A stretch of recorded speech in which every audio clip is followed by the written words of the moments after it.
How's everyone doing?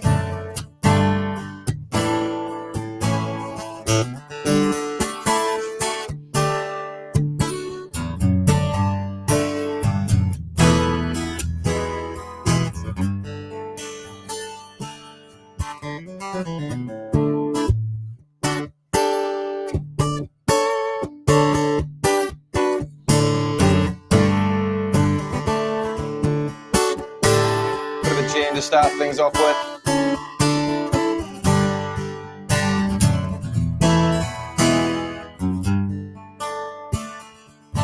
So we're going to be looking at the fundamental stuff today, guys. So first up though, we need to get those likes going on. Once you come online, just let me know where you're listening from, watching from. Let me know what sort of guitar you're into.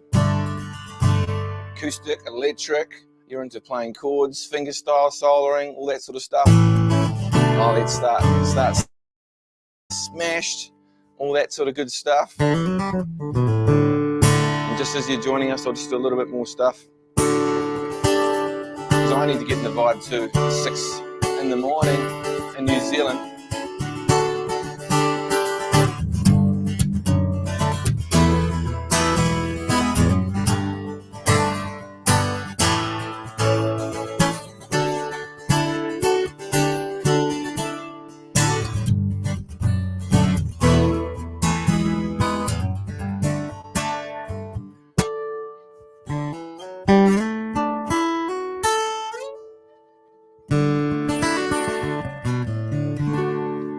We go.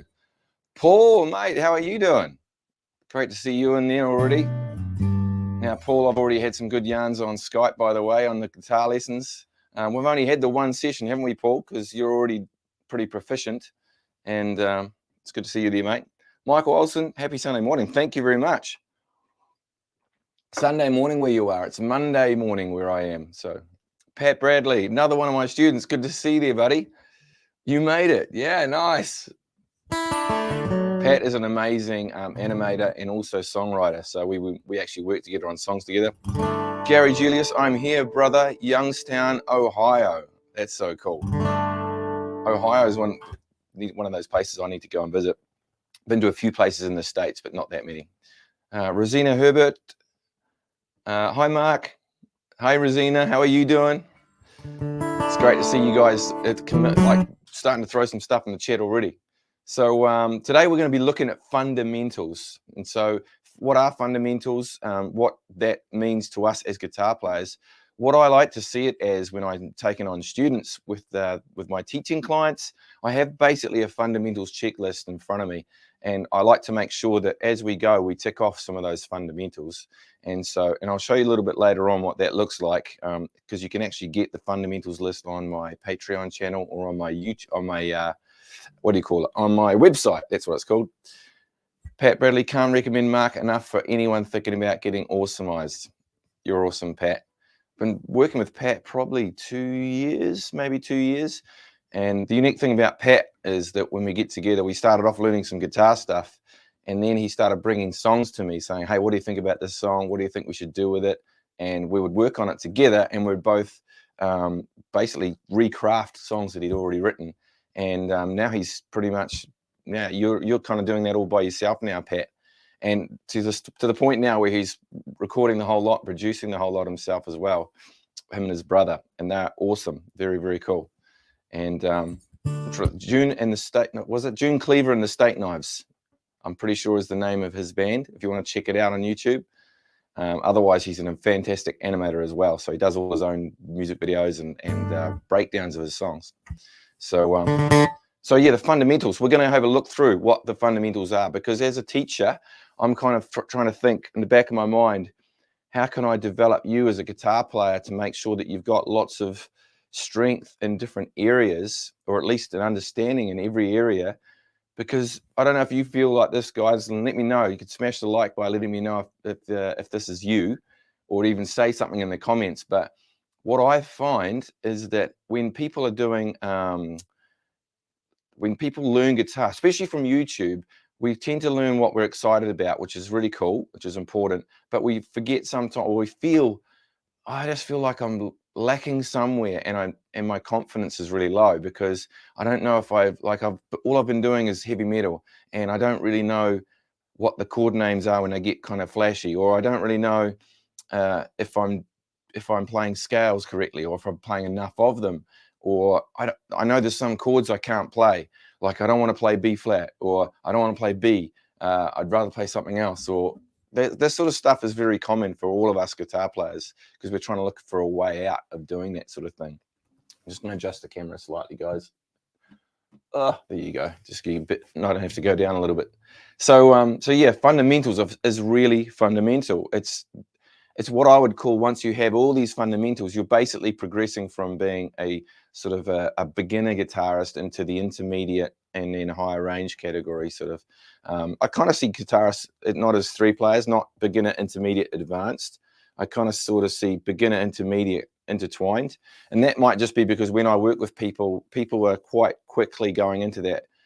Beginner doesn't last long. You're sounding pretty awesome pretty quickly because you're moving into that category of sounding quite professional, maybe more professional than you thought you were going to sound. And then from then on, we have the advanced, which I would call advanced, that sort of stuff I was doing in the intro, the percussive stuff with all the awesomizing going on. Whereas fundamentals is just the basics. It's just the bread and butter guitar. So what I'll do is I'll give you a little bit of an example of some of the fundamentals that are going on. So firstly, we need fundamentals just to start. So we need to know how to tune a guitar. And I recommend learning. Obviously, I use a tuner, and most professional musicians can have one of these. Anyone can afford one. It's pretty cheap. But you should know how to tune it by ear using a method on the guitar. Now, I'm not going to get into too many details of those things straight away, unless you specifically ask for those. But you need to know how to do these things. Another thing might be setting up your guitar. Now, some people go and get them set up professionally, but there's a few basics we can do. We can restring a guitar ourselves. That's a fundamental. We can obviously tune our guitar ourselves, but we can even lower the action on the guitar by changing the truss rod inside the guitar so we can actually get better action, because you might put thick strings on and it changes the action. That's this kind of stuff. And that might seem advanced, but it's not. Once you know how to do it, it's like, that skill is now mine. I can lock that away, tick it off the fundamentals list. I've got a few notes just in front of me because there is a PDF, but it's just nice to have a handy little bit of paper here. Because the idea is to go through and just tick it off. Yeah, I know how to do that, and then we push it aside and look at what we don't know. Because what we have is holes in our playing sometimes, and our confidence is low for that reason. So that's what we're trying to do, guys. And obviously you can ask me a question about anything, but right now, if you've got a question about fundamentals, I'm going to rattle off some topics for you. You can just start hitting me with some questions about those things. That'll be awesome. So picking, we cover a lot of that. How to hold a pick, how to pick, fingerstyle, how to do fingerstyle, maybe with some patterns around that.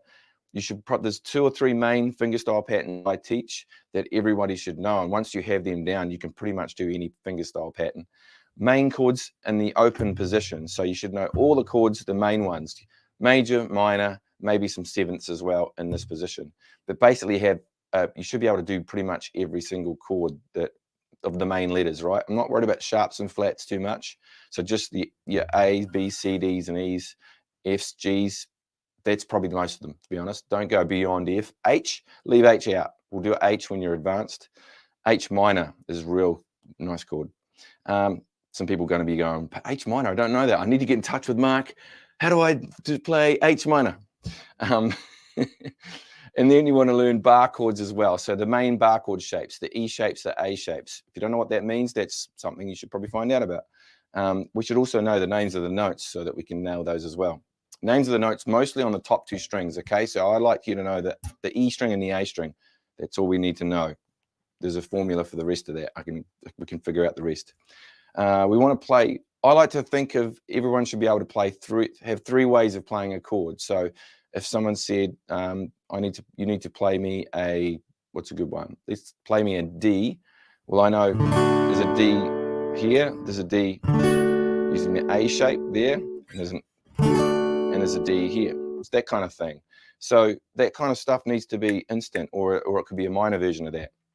I'll just keep rattling a few more. So if you've got a question, just throw that in the comments. Don't be shy, and there are no dumb questions, by the way. Otherwise, I'll just be rattling on about nothing for ages. So another one might be strumming. Strumming, obviously, we cover quite a lot on my channel, and that's one of my main things to cover.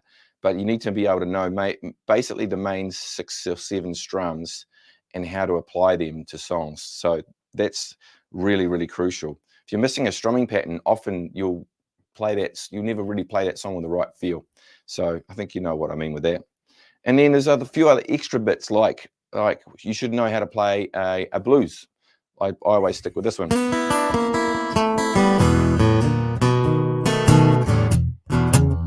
Now, you don't have to play that level, just be the chord progression, but you need to know in blues all the way through.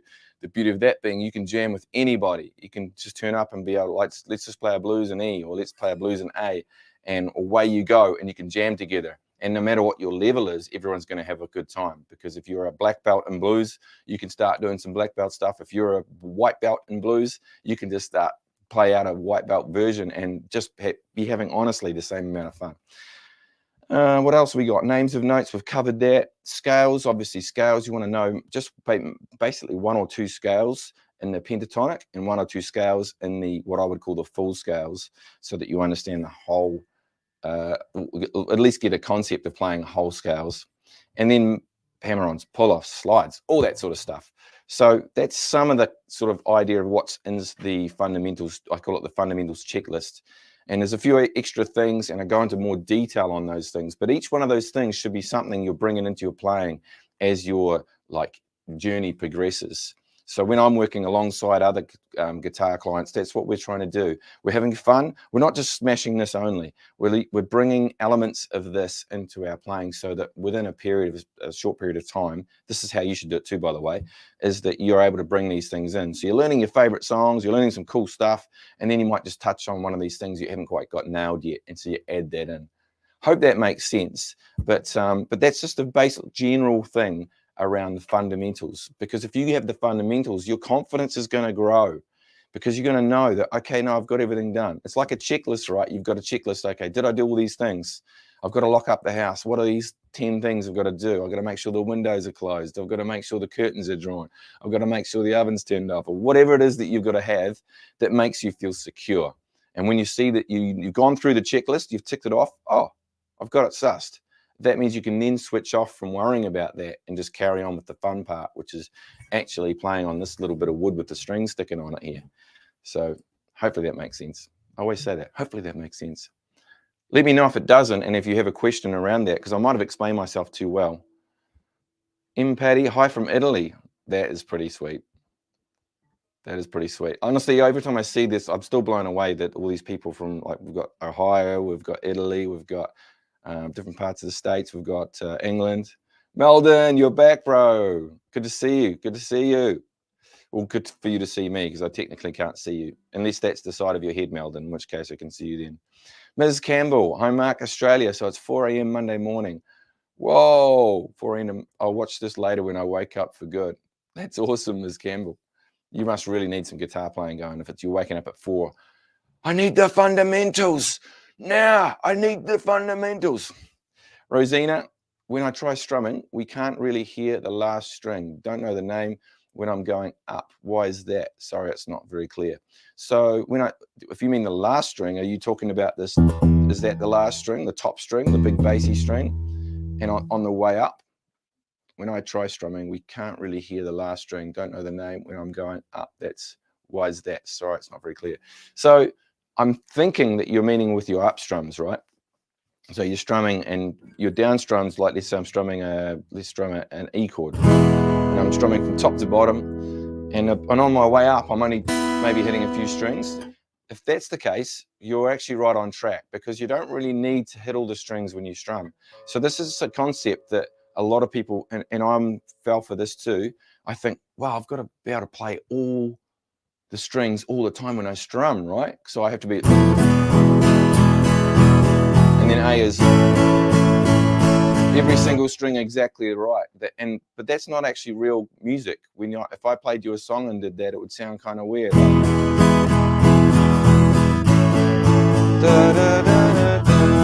It sounds kind of basic. Whereas if I just flip the strings on the upstroke and just get a couple of strings, I'm actually getting more of a musical sound happening. So you actually, by mistake, you might be making it more musical. So I wouldn't worry about hitting that top string perfectly all the time, or even any note within the chord that is not coming out. It's not crucial. If you just play a lot, you'll notice that note will come out more if it's something you really want to come out.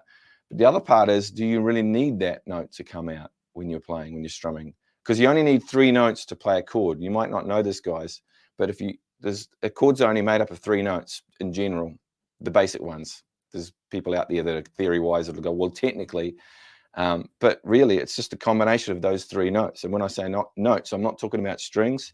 So if I played a G chord, that's made up of 3 notes. I've got a G in there, I've got a B in there, and I've got a D. And so if I go through, I'll find out which one they all are. There's a G, there's a B, there's a D string, there's another G, there's another D, there's another G. So it's a random combination sometimes. It's not necessarily in order. Awesome. Hopefully, yes. Cheers, Rosina. So I think we know what you're talking about. So upstrokes, I just like them to be a flick more than anything else. So Pat, you had a little question there. Any hints for pull-offs techniques would be great. I have got a cool pull-off tip. Okay, this one you might not be aware of, and so I'm excited to show you this. I'm going to put this desk down just a little bit to show you this one, and I'm going to grab a little. It's not a Mark the Guitar Guy logo, but it should be, shouldn't it? Pull-offs. So what I like to do is get people doing some basic pull-offs to 0 first, and we start with our first finger, right? So let's do this exercise. We're going to do it. I'm going to use the open G string, which is the 3rd string. And so we're going to pick that note, and I'm going to go to the 3rd fret here, right? And I'm going to pull that note off. Now, the pull-off technique, when I pull off, a lot of people think you pull this note. I'll show you from the angles on the side. The note comes off this way. But if I do that, listen to the note, it just dies. So if I do that, I hope that's not a bad angle. I'll try this angle. I'm just lifting the finger up and it just dies. So that's not a pull off really, even though I'm pulling my finger off. What you want to do is pull the note down and ping the note. So basically I'm dragging the note downwards. I'm pulling it without bending it and letting it go. And the letting it go is just from when the finger goes far enough, it lets go.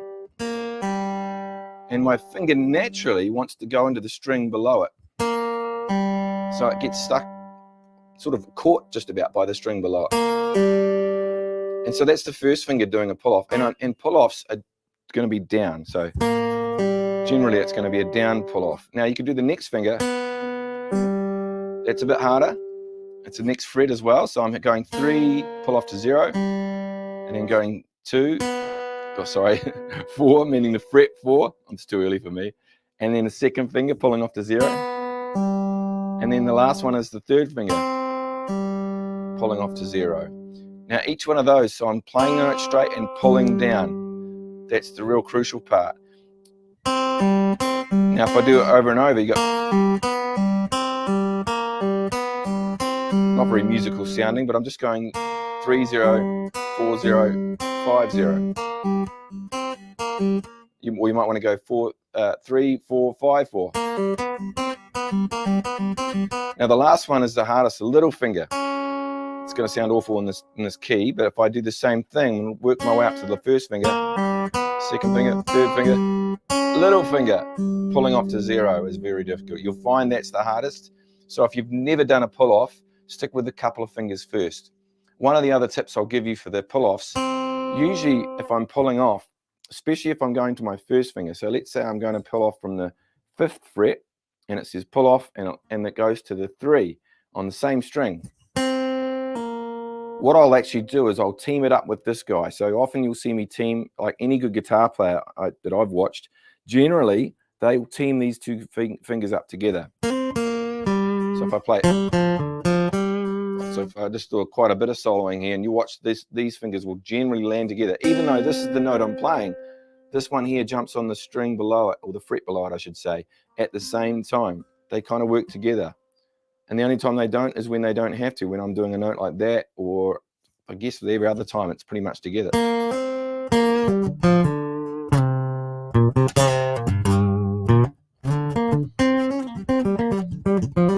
So you can see they're just about taped together there. You can just, and even bends and things like that.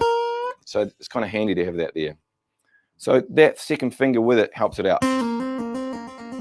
So pulling off to first finger is kind of nice. You've got to get these two working together, so they almost separate from the being like perfectly in the middle to being kind of against each other like that. And then pulling off. I'm pulling down and away. Pull it down and away. And trying to get that second note to happen. So when you very first do this for the very first time, your very first probably suck. And your very first not going to sound very good, especially with that second. The next note might not be very strong. It might be more like, it might be kind of dull. Like, is it even there? So eventually that'll get stronger. What you don't want to do is sit there for an hour doing pull-offs, because you'll end up just grating away on your finger, and like, it just be so uncomfortable, because pull-offs do hurt.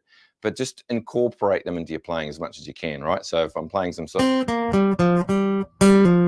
that kind of thing. And then so tips for pull-offs other than that. So you've only got two types of pull-offs really. You're pulling off to a note, right? To another note where your first finger is playing. You're always pulling off to a note, but pulling off to a note you're playing like that, with that, or even just going little semitone bend, like pull off, or pulling off to zero like that, or third. One of the most famous ones is this one here. That kind of sounds pretty cool, this one. If I can get them all in, but it's so I'm pulling off to zero. So every second note is a zero.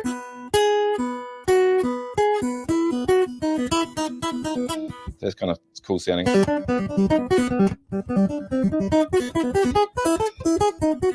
Sounds quite a cool way. Roy Jack, hi Mark, love your strumming style from Canada. Thank you so much, man. Yeah, my strumming style has been developed from playing lots of gigs where I'm just by myself and people are dancing and I want them to dance. So if I don't play dancey grooves while I'm playing, I feel personally that I'm not helping them out, and I want to help them out with that. And when I played, it was in Irish bars. So in Christchurch, I pretty much grew up in that scene in the late 90s, early 2000s. And so that's where I was playing like... Now, if I didn't play that and played a simple version of it, which is fine, but if I could put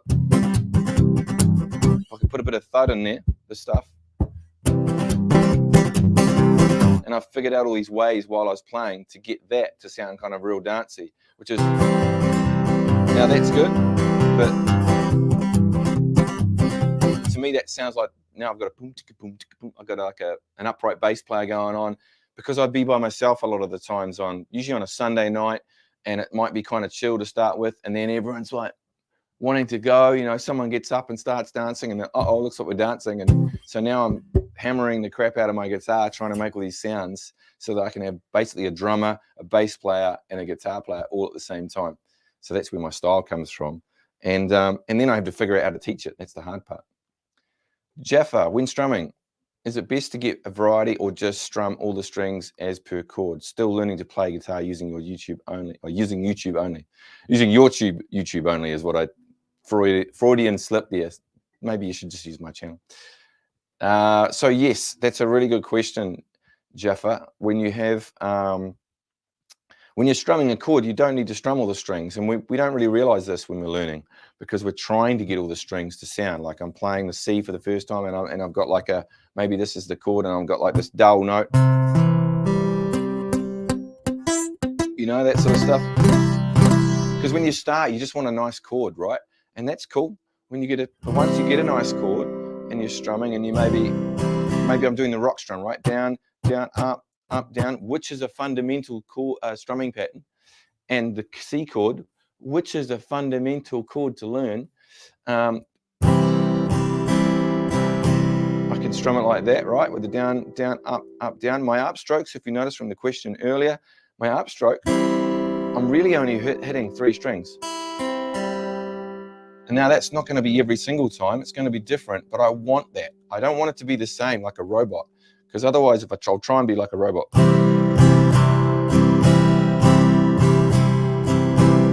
That might sound nice to you, but over time you're going to get bored with that. Whereas I like more variety, so like a down might just be might be a couple of strings. Now if I do that same strum like I just did then, and I always start the bar with the bass note, okay? So, which is the lowest note of that chord. Not necessarily the lowest note you've got in the chord shape, but meaning the root note of the chord. So if it's C, I try and hit the C note first, and I might get C and the one underneath it. So it might be like those 2 notes. That's my very first down strum. And then the next strum might be the middle 2 strings.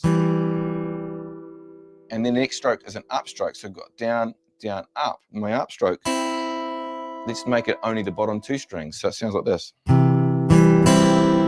Now it sounds quite professional. Now if we finish the strum off, up, down, I'll just stay on those bottom 2 strings for the rest of the strum.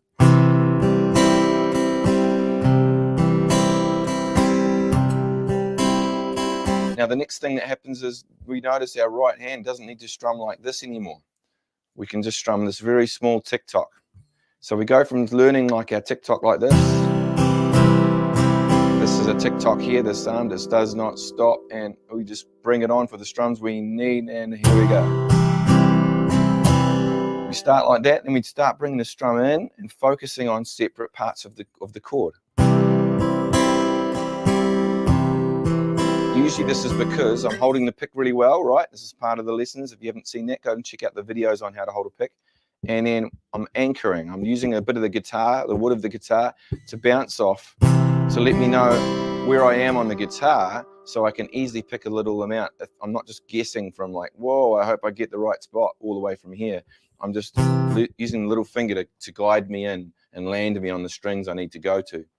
So yeah, that's pretty much that. I'd say move it around, try different chords,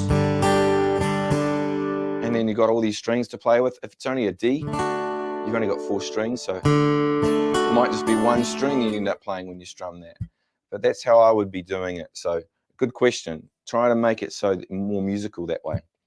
It's good to see you again, my friend. Hey Mark, awesome to catch you live again. Yeah, bro, it's awesome. By the way, and I'll get to your question in a sec. Keep that question up there. But my wife's on the doing a great job of bringing up because if I see all the questions, my mind just goes crazy because I'm trying to help you all out. But she just brings up one specifically. So if you want her to bring them up, make sure they're good questions. So yeah, so I did have something else to say there. I can't remember what it was to do with. We're doing strumming. Doesn't matter. Paddy, let's do that. Oh yes, I was going to ask a question about, so I was thinking about doing some with the live streams, asking you guys to call in and actually we can put a code in and you can actually come in with a video, meaning you just come in live and show me some of your playing if you've got a question about it, and then I can help you with your actual playing live.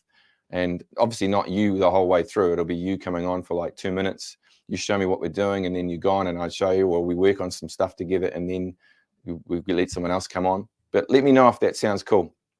Amit, thank you so much. No worries, man. Sorry about that. Let me know in the comments if that's a good idea or not. Paddy, I feel like saying Paddy. I don't know why that is. Do you have a tip for exercise doubles, hammer-on, and pull-off doing in different strings? You can always make them up. I've got stuff that I can give you right now as an example of that, but I'm just going to bring the camera up again because now I feel like it's too low and I'm leaning down to talk to you. And I need another coffee. So hammer-ons and pull-offs are great things to have. I used, when I first came across hammer-ons and pull-offs, I would use them to make me sound really fast because I wanted to sound really cool. Good idea. Nice, bro. So if I was doing I always stick with one scale shape, right? And it's always usually the same one, but let's mix it up a bit. I'll do something different scales. So let's say I'm in B minor and I'm using the scale shape, which I would call the 5th scale shape position. One of the fundamentals is knowing your pentatonics. So, and I'm using that scale shape, and I'm just wanting to do a little exercise. So I might be doing something like, I'll make it quite simple. So I'm going to do a hammer-on that second string, and then a hammer-on the first string. So I'm just doing, in this case, it's 5-7, 5-7. I'm using my first and third fingers. And so what I might do is just start with the hammer-on being in time. So it's 1 and 2 and 3 and 4. And so I'm just doing like this. Oopsie. Now this sounds simple. What I just did then, if you try it out, guys, if you grab your guitar and give this a go, let me know how easy or not this is, because what most people do is just hammer on as quick as they can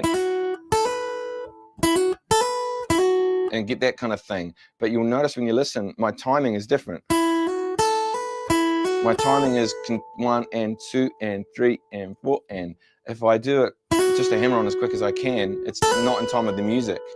Well, at least the music in my head, like 1 and 2 and 1 and 2 and now that's a different type of hammer on. Both of them are cool, and you need to practice both. But this is just to give you an example. You need to be intentional when you're practicing hammer-ons or pull-offs. The same with pull-offs. So what I did there, instead of going a hammer-on with the hammer-on part, instead of just instantly hammering on, I'm waiting until the right time to hit that note. So it's 1 and 2 and my hammer-on for this particular exercise would be hammer-on 1 bang, like so 5 7 5 7 5.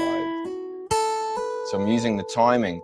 Now that's hard to do because I've got to let the note ring and then hope that I've got enough strength with the little bit of ringing of the string to go to actually still get a note. Because initially you'll want to go faster. If you've never done hammer-ons before or pull-offs, you're generally trying to do it quickly because that's the strongest part of the note, because the string's ringing nice and strong. But if it starts to fade and then we hammer on, that feels harder to do. But that's what I'm trying to get you to do. So intentionally make it horrible.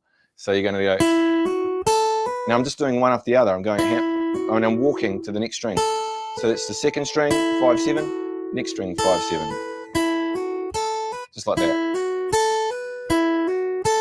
And I'm walking, my first finger walks up and down. I'm not just holding it in one position, which is another way of doing it. I want you to walk it down and back up. So I'm literally, these fingers are walking.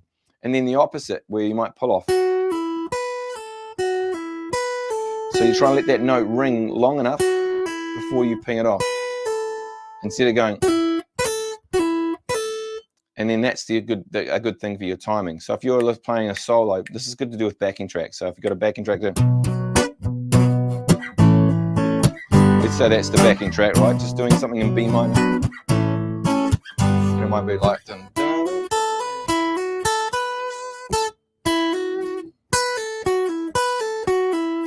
That kind of thing. I'm trying to put it in the music so it makes sense as a hammer-on in music. So this is a really important point, guys, and what I try to do when I'm teaching you guys is with my Skype lessons. And by the way, if you want a Skype lesson, just go to my Facebook page, click the book now button, and we can book up a catch up. Or if you want to go to the website, marktheguitarguy.net, you can book that way, and it shows you your calendar, which is always nice to see. So, but when I'm working with people, I'm trying to work with your subconscious. So I'm trying to help you naturally program your own subconscious in a hurry. So we're not having to kind of hopefully get this programmed. We want to intentionally program it. And the way we do that is we dissect it into little parts and we kind of glue them together, if it's a way to think about it. So with the hammer-ons, you might practice hammer-on exercise, right? And be like, oh, I've got that really good. And then you go to play a guitar solo and you go to do a hammer-on and you just do the same old things you always did. So you need to apply it immediately to that backing track. So the backing track's doing the backing track, and I'm 2, 3. I'm just playing basic solo, and I just throw it in. That's amazing for the subconscious. The subconscious goes, you want me to, So at first you got to think about it, like go, like go now. Good, we did it, and maybe it was a bit rough. Who cares? Soloing, and then put it back in again. So that's just hammer-ons. Pull-offs the same, slides the same. Intentionally practice it for a while. When it feels good, put it on a backing track and try and apply it and put it in there. And maybe try it in different scale shapes. The same, that thing or that little idea. And you might do 3 of them. That kind of thing. That last one was a bit rough, wasn't it? okay? So, and I like hammer-ons and pull-offs to make things sound faster. So if I'm playing, usually I'll double speed the hammer-on. So this kind of thing. So I'll double the speed, but I'll still make it smooth. So I don't want to be there. I don't want that. I want. And hammer-ons are real easy to speed up. Same with pull-offs. And so I use them to make me sound fast, because when I started playing, I'll be like, oh, this. And then, because I wanted to sound like super awesome, I just saw myself doing that. Look like ridiculous. It's usually my head. But yeah, so I'm trying to make myself sound all those little flurries. Use the hammer-ons and pull-offs. That's the easiest way to sound like you know what you're doing. And then pull off again, as in pull off the speed. Jaffa, what's the best sort of pick thickness and material for general playing, or is it just personal preference? Really good question. Bit of both, depending on what stage you're at. So I've got another example of these are the kind of picks that I help people learn on. They're quite flexible. This happens to be a grey pick. This, depending on what country you're in and stuff, really doesn't matter. These are nylon and they're quite flexible.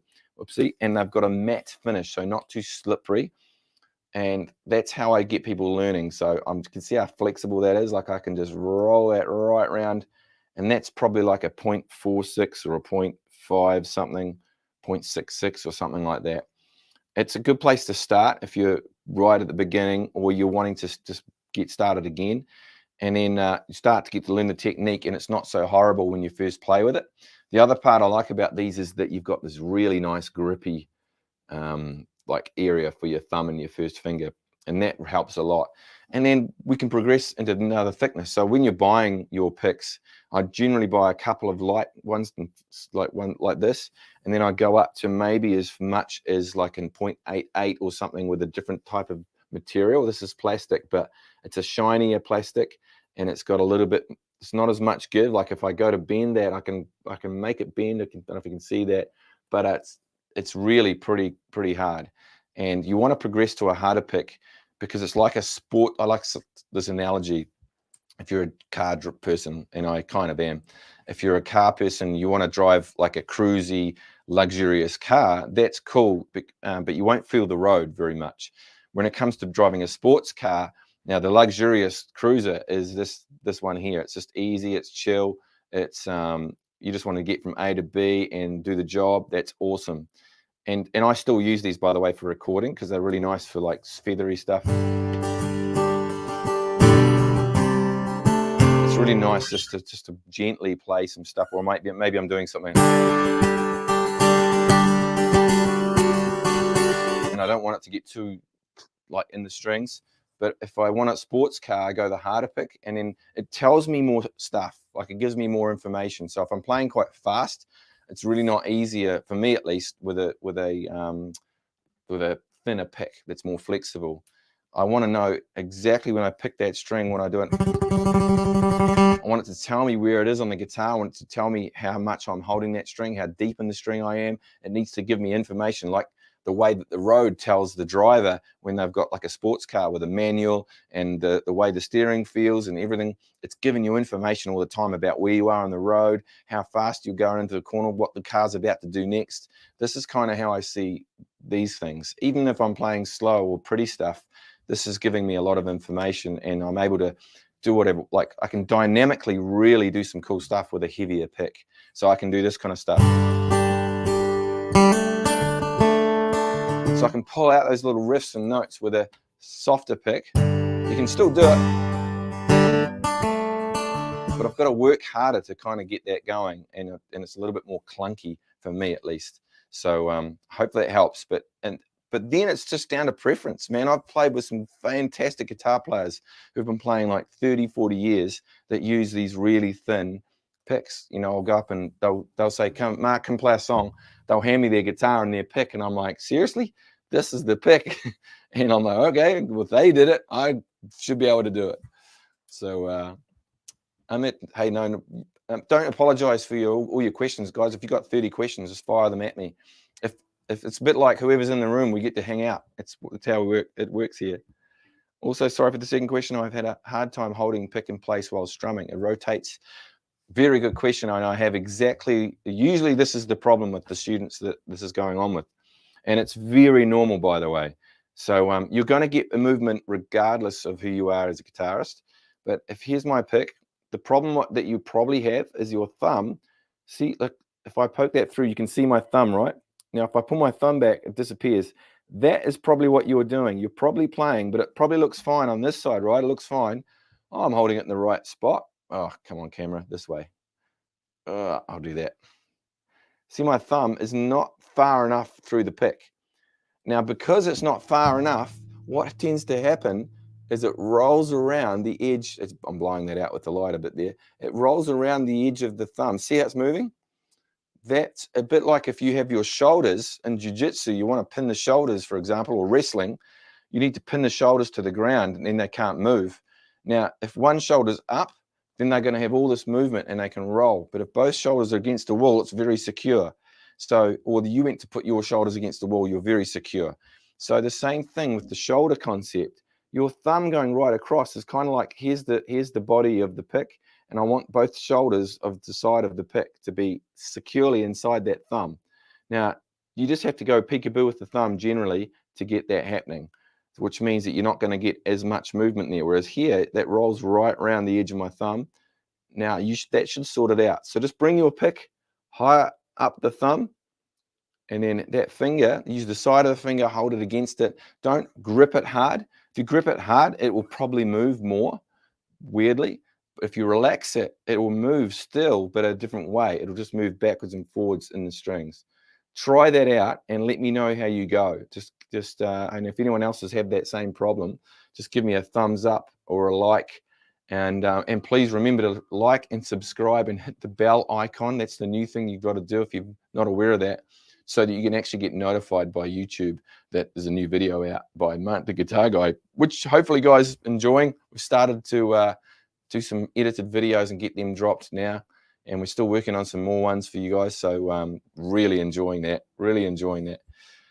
So yeah, let me know whether you like those as well. So yeah, thumb across, get that those shoulders against the side of your thumb, because it's really important. If you don't do that, that's the main part, is actually the thumb of your strumming style and to do with your pick. So making sure that your thumb is in a good spot, right in the middle of the pick, right across, and not holding it too high. That's the other thing. If I hold the bottom of the pick here, if you're holding it so it's like that, that's also not going to work. You need your thumb to be in amongst the pick like that. Doesn't matter how fat or small your thumb is. Make sure it's peekabooing, right? And then put the finger on. Oops, a bit of funny angle. And then you'll notice.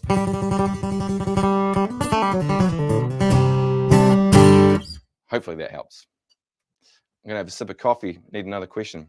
Mark, what gauge of strings to usually use on acoustic for beginners? That's a preference thing. I like light gauge strings just because it's easier on the fingers, but it also depends on your setup. So that, I know it's a bit of a vague question there, a vague answer. But medium gauge strings is a good way to go, because you're kind of in the middle. You don't need to go too heavy. And when I'm putting my strings on, it's really important for me to get the right gauge. For example, this guitar is set up beautifully for this gauge of strings in this tuning. But I did a gig 2 nights ago with Nikita, and I tuned the guitar down a semitone, because that's where we normally play, because my voice is low and we just learned all our songs a semitone lower, and the guitar acts differently, right? The strings, because it's looser, the guitar neck lowers and ends up rattling on the strings a little bit, and it's not as pleasant. So I prefer to have the setup match the strings. So when you do that, you'll know when you go and if you put heavy strings on, it'll pull the neck hot so that the neck becomes further away, which means the strings will sit higher off the guitar, and it means it's harder to play. And it's like, and you get a few buzzes.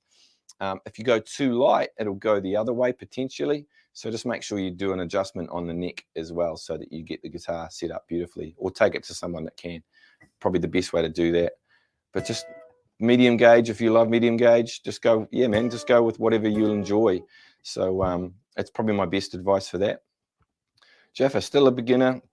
Been playing about 12 months now. Is the strumming pattern something you just feel in a song, or should we be playing the actual styles and patterns? Really good question.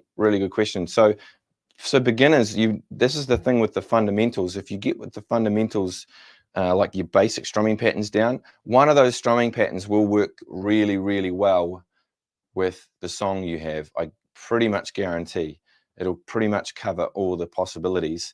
So once you have that down, you'll be able to figure it out. And then you can adjust it, right? So an example would be, an example of this would be like, let's say it was Wonderwall, right? Everyone's classic song.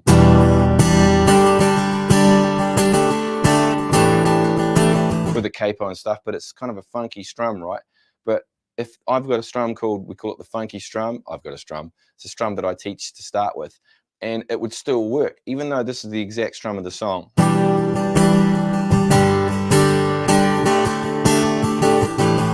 It's kind of all over the show, right? It's kind of a busy pattern. If I learnt that, it'd be full on written out and trying to learn that.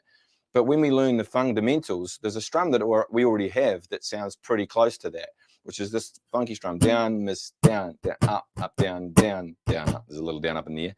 Down, miss, down, down, up, down, down is the main part of it. I'll do that again. That pattern will work just fine.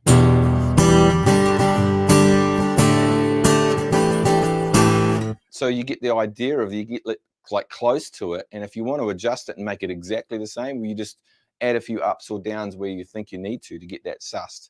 And that takes a bit of skill at first, right? When you first hear a song, you're like, I'm not quite sure this strum. And to be honest, a lot of people come to me for lessons because that's their problem. They don't know what strum to play for their favorite song, because it's not that obvious. Sometimes in Ultimate Guitar, you can figure out what the strumming pattern is, or they'll tell you. But oftentimes it's a really bland, not quite exact sort of strumming pattern. And there might be changes, right? Because it starts with a certain pattern, and then the chorus, it might be slightly different strumming pattern. So I'll give you an example of that. So let's say I'm doing a song. Let's say I'm doing a song that's got this G and G, or a C add 9 chord. And I'm doing the slow rock strum, right? Go and check that out in my videos. Down, miss, down, down, up. Here we go. Down, miss, down, down, up. Kind of a straight feel. So it's sort of, and the way I can tell that, because it lands on the beat and it lands on the beat. Whereas the funky version will have like this little up in there, this little down, down, ga, ga, down, down feel to it, which is this drum. Now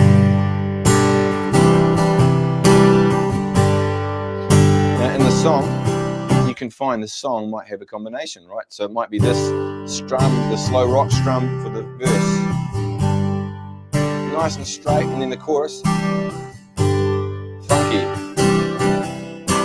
just to mix it up, right? So it's just the same two chords, but I'm just adding those two feels in there. So one was the funky strum and one was the slow rock strum, and they both work in the same song. So that can get confusing. But I would say go to your fundamentals, get your fundamentals down. You can get my fundamentals check. Let me just shoot that right up now, and you'll actually see, hopefully. Yeah, look at that. That is the fundamentals checklist for beginners that I have there. And you can get this as a PDF off me on the Patreon, or off the marktheguitarguide.net if you're wanting the actual checklist to go through. And we're adding to that checklist on different times as well, because there's a few fundamentals that I'm like, oh, actually, we should probably do that. That gives you one of them. And then we've also got a few more over there as well. That's just to give you an idea. And then it shows you in there, you've got all the different strums that you need to be learning, and it shows you what the strums are. It doesn't teach you how to do those strums, but it does make it so that you can actually learn them up, and be like, okay, I need to learn that one because I haven't got that down. What's the ballad strum? Let's learn the ballad strum, so that you can have like all the bases covered. But the strumming question, I get that a lot, right? And I'm looking at creating a way of us, like a proper course on how to figure out the strumming pattern, so that you can actually click and buy that one little course. Just that's all you need. I just need to know how to do that, and we just literally go through and solve that problem for you, so you never have that again. And I'll show you how I do that.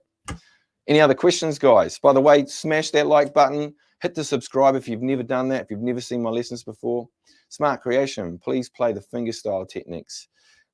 Sneaky, eh? Wanting your fingerstyle techniques thrown in there. So fingerstyle, there's usually two styles that I teach. There's the Travis picking, which is, to give you an example, like a song like Dust in the Wind.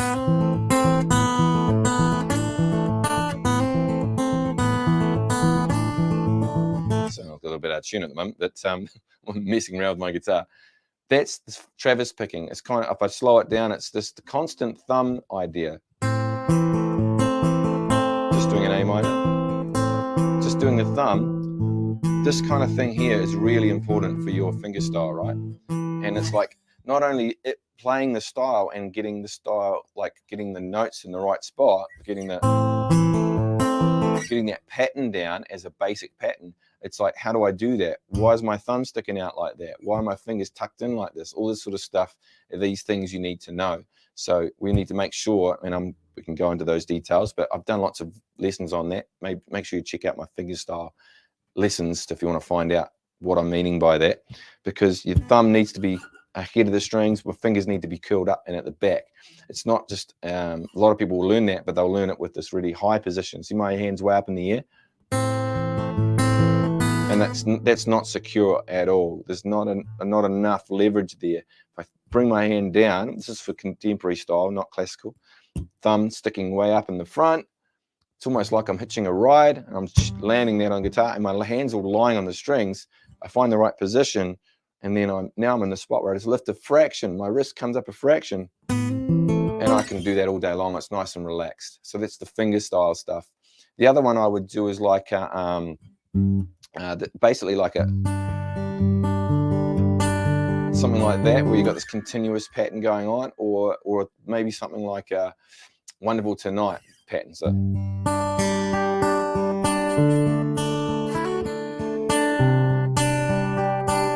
So some sort of pattern like that, where I'm going thumb at the bass note and then fingerstyle.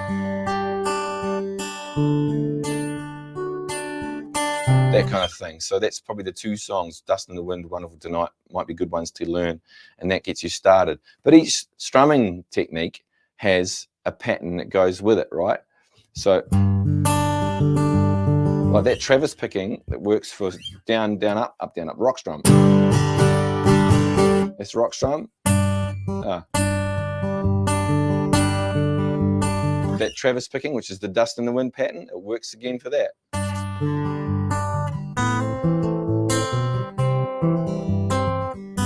Just making some stuff up there. It sounds kind of nice with that pattern. The beautiful thing about the fingerstyle patterns, though, is you've got to program the pattern, and then once you have the pattern programmed, and I know you probably want me to show you some amazing fingerstyle patterns, but I'm not going to do it to you today. I'm going to make you do some work and go and look on my channel and find out exactly what that is. Paul just learnt Dust in the Wind with Mark, helped my fingerstyle playing so much. Well, it is a great song for that, and Paul nailed it pretty quickly. But sometimes, and Paul's probably an example of this, oftentimes people will come to me and they'll already know fingerstyle, right? And they're already accomplished guitarists, and it's just trying to get a little bit better at something and not sure why. But what I do really well, if you want to do the Skype lesson with me, is I can diagnose you. So what I mean by that, like a doctor, right? You sit down, I look at the symptoms and what's going on, you play me what you're playing. It sounds good, but I just change maybe how you're putting your thumb on the guitar. Maybe it's the wrist position. Maybe it's the order of the picking that you're doing. Maybe it's the finger combination. There's some really weird stuff that you would never have thought of unless I'm kind of pointing it out. Sometimes that's the case, and I can usually figure those out pretty quickly. And then once we've figured it out and we've changed it, then your playing becomes way better. And Paul's probably an example of that, where it's just like, oh, is that it? And you thought you were going to have to relearn everything, but it's just an adjustment. You make and now you can play way quicker. And other styles can be added into that, so they sound super cool, right? So, and that speed doesn't come from being super clever. It's just like knowing the technique and relaxing. Peter, I've been to personal classes, online classes, YouTube, musician, etc. for taking guitar classes, and I'd consider myself as an intermediate guitarist. Nice, man. I'd like to hear your views on how to structure the daily practice routine so we can make it interesting and also continually grow as a solid guitarist in the long run, please. Good question. Really good question, Peter. So now, so it's going to be personal based on what you're into.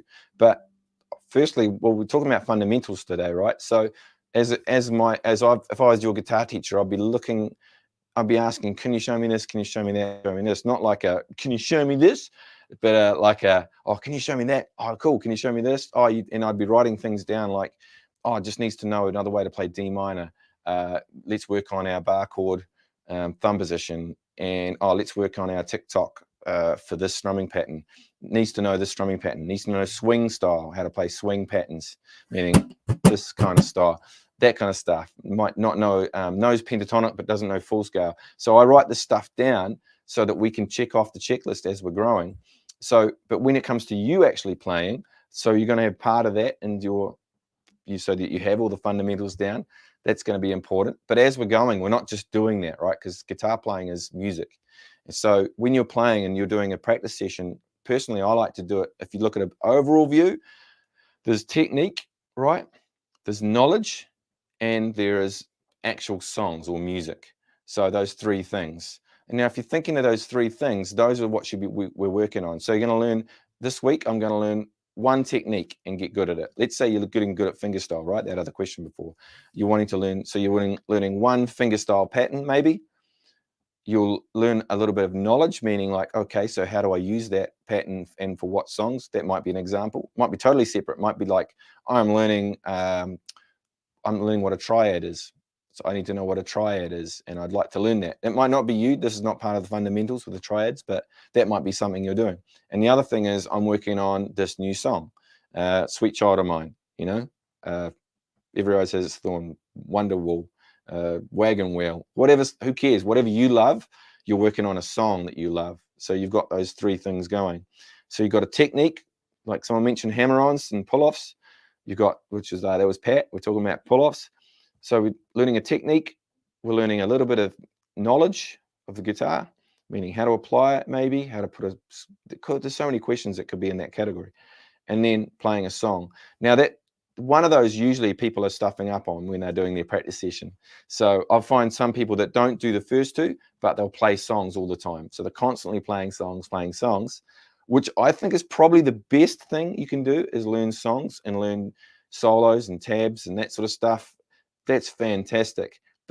And the biggest part of your playing should probably be playing songs, whereas the rest of it should only be small. These two here are actually, even though I mentioned them first, your technique and the knowledge, they're only small. But really, I'd love you to be doing, like maybe if you're starting, I'll give an example. Okay, I'm sitting down, I've got like half an hour, and I'm going to play guitar. And I'm like, right, I've got half an hour, so let's just do 10 minutes on a technique. And so I might chuck a few things in there. It might be an exercise, like one of these chromatic exercise where I'm just going to get my fingers stronger, and I'm going from the 1, 2, 3, 4s, I call them, and then 1, 2, 3, 4 on each string. And now, and amongst that exercise, as an example, that might be boring and a bit unemotional and unawesome, but it is. And then usually, by the way, when I get to the bottom, I go up 1 fret and I go down, and I go descending, and I'm doing a bunch of things at the same time though when I'm doing this. It's not just the left hand. I'm trying to get the notes clear, like this sort of thing, and I'm trying to get my right hand picking down upstrokes, and I'm trying to get it smooth, right? Now that's a real good way to start, just to get your brain into playing guitar. What I do as a challenge, I let people know, like for my students, don't stop until you get to the 12th fret, because we've got to go up a fret each time. So I'm going up when I get to the top, and when I get to the bottom, I go up another fret. Now I'm descending, but so eventually,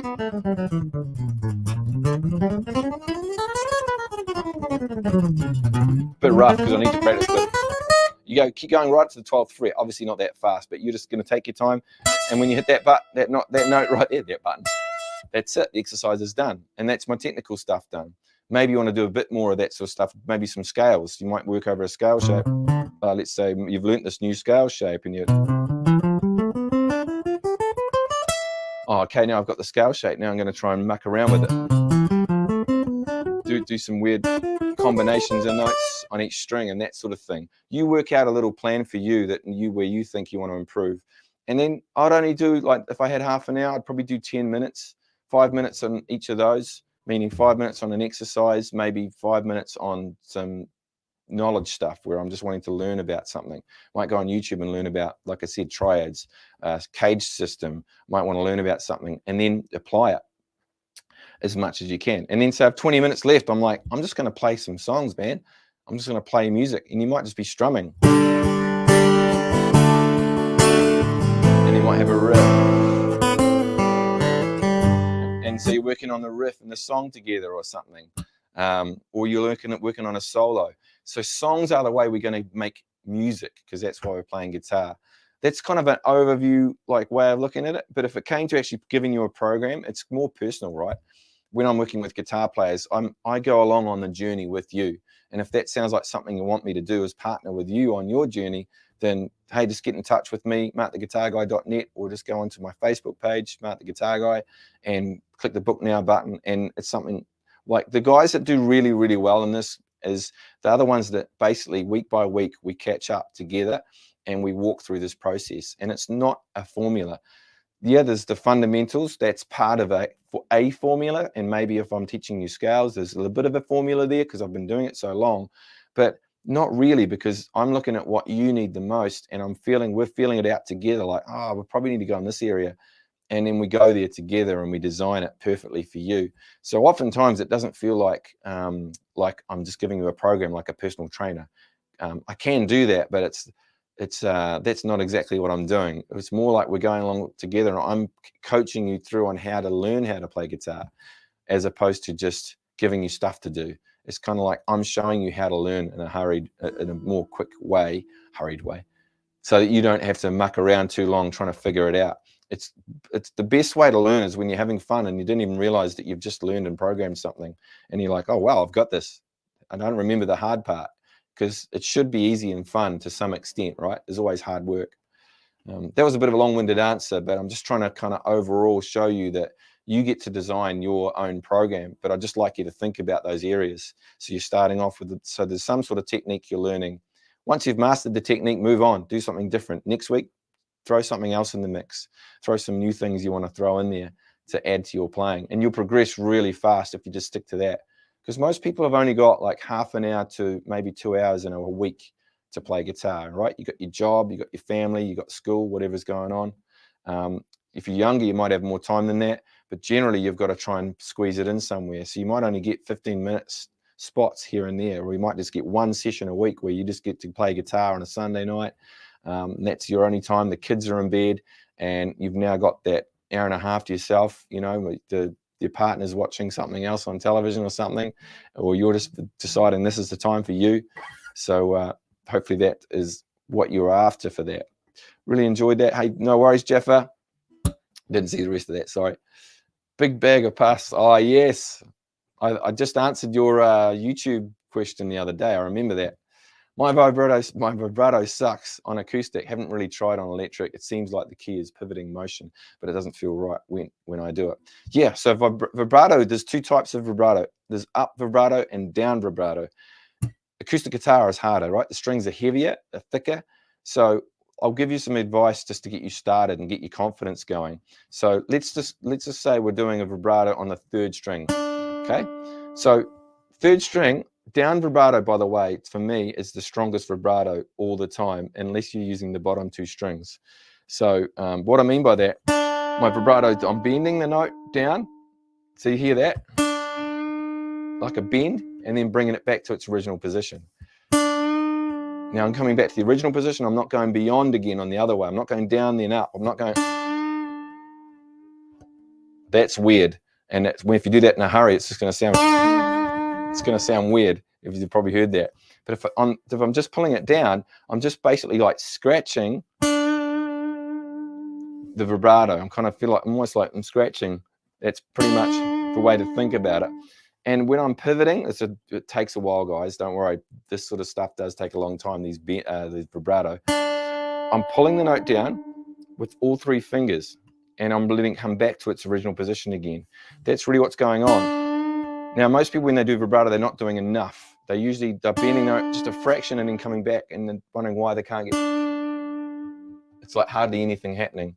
But we're wanting to bring it down quite dramatic and then bring it back to its original position and then get it even, like an even wave going on.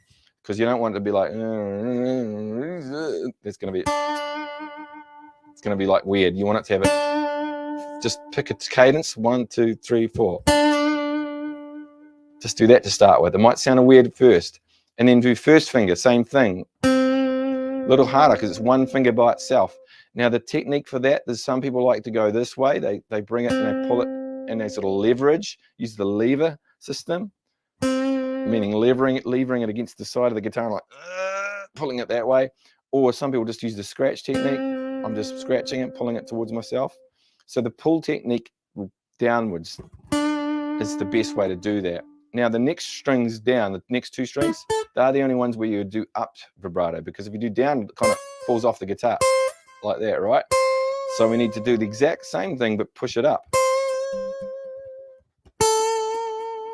That sort of thing. And then when we apply that, so that might be your exercise part, right? I'm just like, there's my vibrato, there's my vibrato. You might want to play, get that down to like literally every note, every second finger vibrato. All that sounds a bit weird, like all wobbly notes. And then try putting it into playing. So the next thing would be to play a riff and end the riff with the vibrato, like.